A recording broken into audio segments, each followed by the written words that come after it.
Welcome to Storytime. It's Tuesday, the Tuesday before Thanksgiving. And honestly, is there a better season to focus on gratitude, on thankfulness? Well, there's no time like the moment.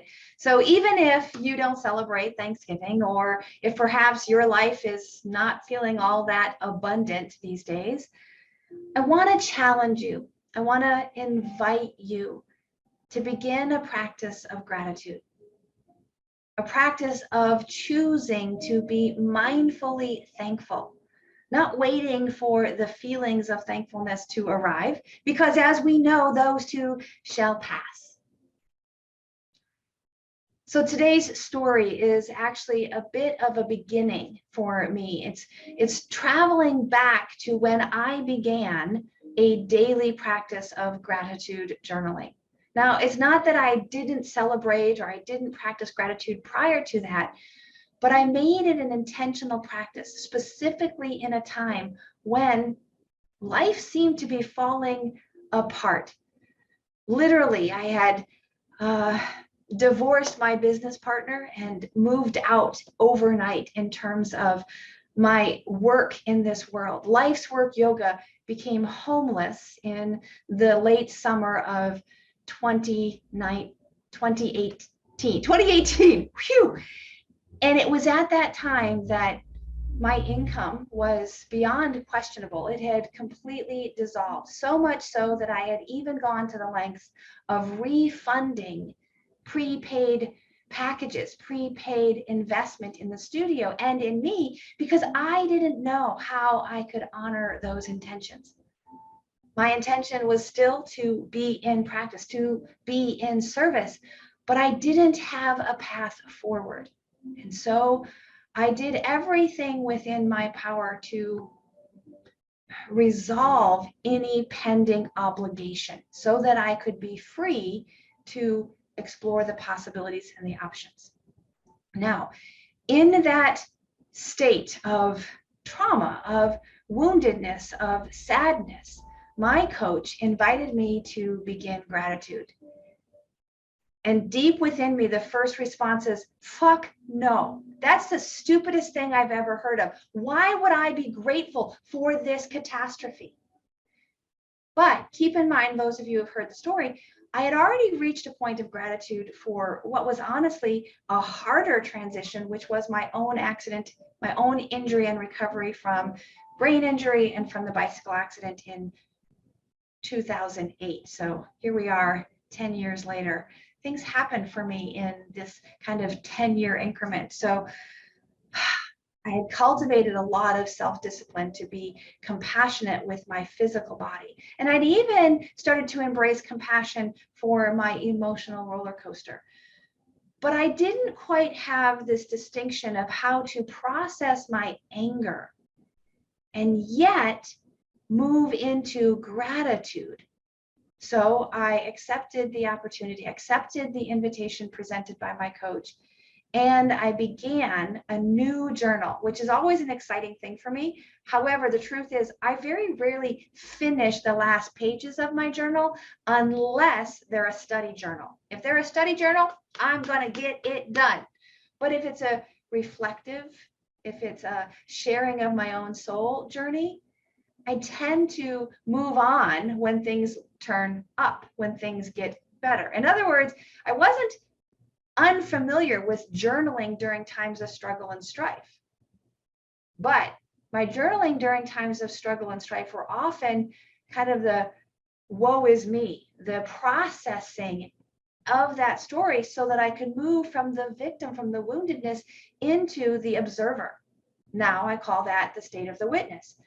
So I kind of jumped over that process and embraced the practice of gratitude in this particular season of my life.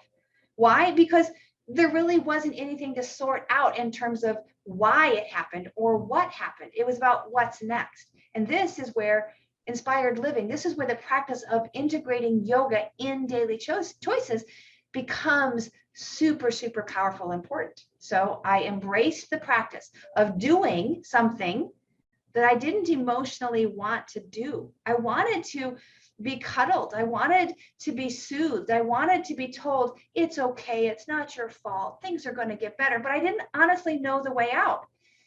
Well, like many obstacles and hurdles, the way out is through. But by cultivating the through path based in compassion and gratitude. So here's some tips that I've learned along the way, and some that I Googled and thought, oh, that's a good tip. If I had known that back then, maybe I would have had more success earlier. I don't know that that's the truth, because anything that we're cultivating as a practice takes time, right? And so the first few months, honestly, I didn't practice every day. I set an alarm to remind myself. And to this day, literally starting my 4th year of this daily gratitude practice, I have a reminder on my phone, not on an alert, not on an alarm that it has to be done at a specific time. That's one of the ways in which I've shifted kind of the discipline of my practice, because it's now so consistent and stable. But in the beginning, I started with an alarm, a trigger. Shortly after my wake up alarm, I would be triggered with an alarm inviting me, that was my mind frame, inviting me to the journal to self-reflect. So this is what I mean by make it intentional. Choose the practice and then create a consistency, a stability to make it an intention in action. For me, that was first thing in the morning before. Sometimes I had to go to the bathroom first, but the idea was to do it even before I took a drink, went to the bathroom, before I did anything of those normal things, because it was a way to prioritize it and to honor this commitment.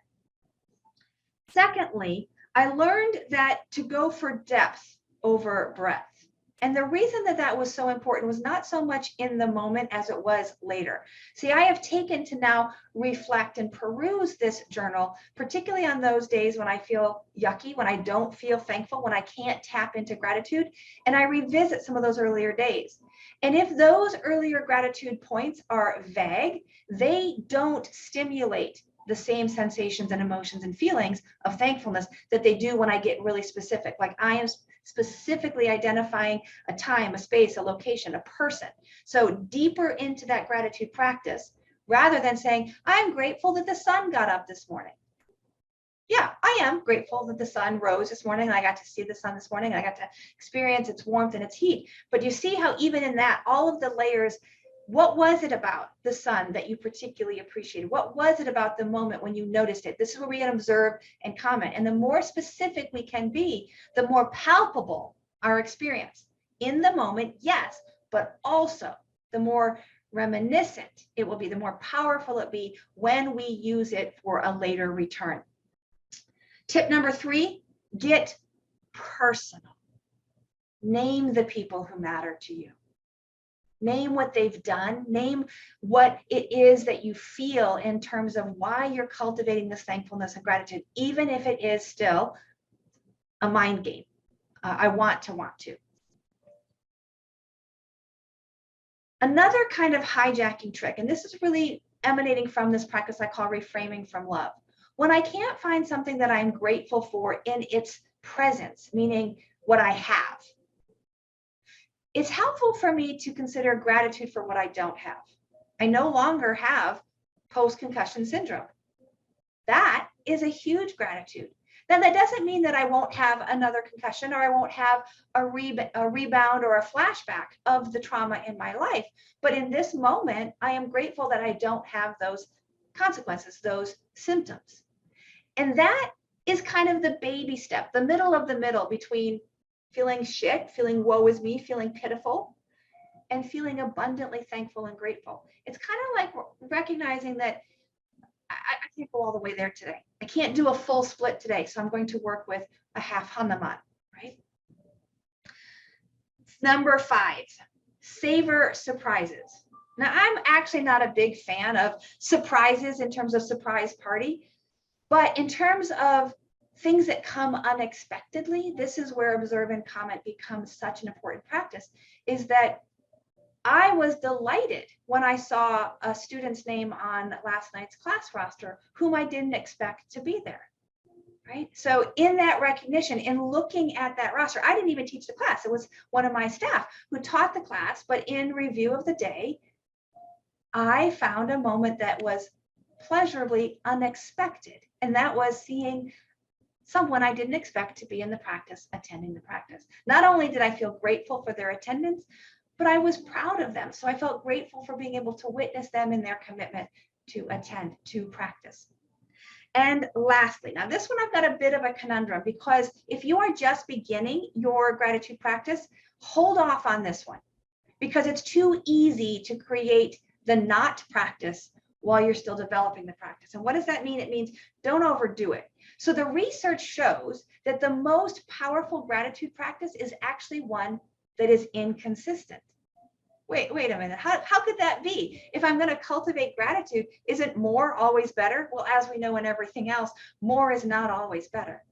But here's the nuance. Here's where we often miss the opportunity, is that when we're building the practice from a choice, from a habit, the more consistently we do it, the easier it is to maintain, to the point that we receive the benefits of the practice. I'm going to talk about the benefits of gratitude practice next Tuesday. So I hope you'll come back and join me for story time. But once that practice is established, once we've started to reap the benefits of the practice, and that's a physical practice, that's an emotional practice, that's a gratitude journaling practice, that's a meditation practice, it's doing a dishes mindfully practice, it's being present and attentive when we're having a conversation with our partner and our loved ones, choosing to give our attention to what matters most. That's the practice, right? So whatever practice it is that you are cultivating, it's going to require more discipline at the start. But once that practice has roots, has a foundation of consistency and stability, you can actually back off of that practice. So when I first started gratitude journaling every day, that was a practice to show up every day. But the days that I missed, I made up for. I actually would go back and fill in those days as a way to reinforce this daily habit. Now, I still do it daily.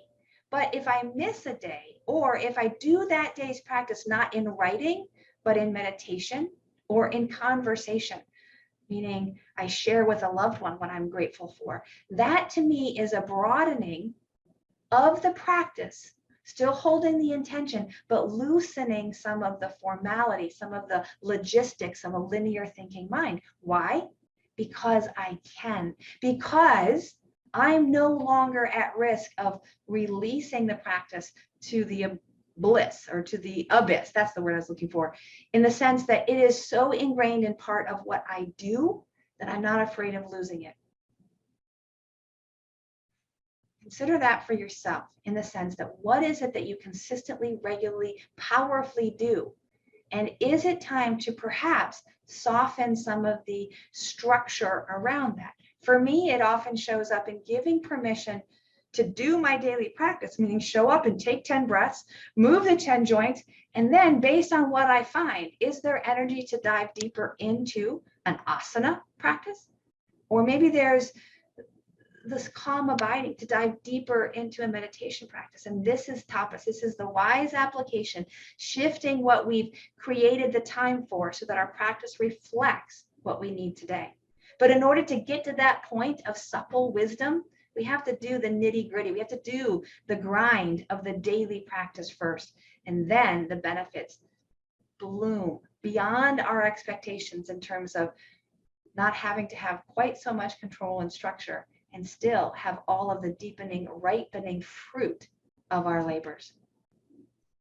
So your challenge is, how can you practice gratitude, and how can you make it something conscious to do with all of your attention as consistently and regularly as possible, knowing that at some point it's going to become so supple that you can ebb and flow, even redefine how you do that practice on a daily, on a weekly, even a monthly basis.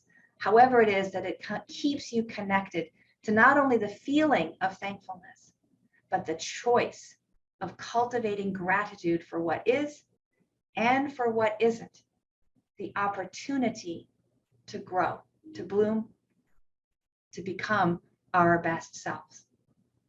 Thanks so much for spending these few minutes with me. I'd love to hear from you. How are you practicing gratitude? And what are the benefits that are showing up as a result of that? Maybe simply, I feel good about having done the practice. Or maybe someone else is recognizing the shift in you and they comment. Maybe it's just a matter of your energy is lifted. I'd love to hear what your benefits are and include them in what we share next week when we talk about the benefits of gratitude. Until then, be safe and be well. Enjoy your holiday if you're celebrating the Thanksgiving, or enjoy your day, whatever it's involved. Be with that matters most. Those that matter, the events that matter, the rituals that inspire and encourage you to show up authentically. May you be well. Breathe deeply and move freely. Labor lovingly and live vibrantly. Namaste.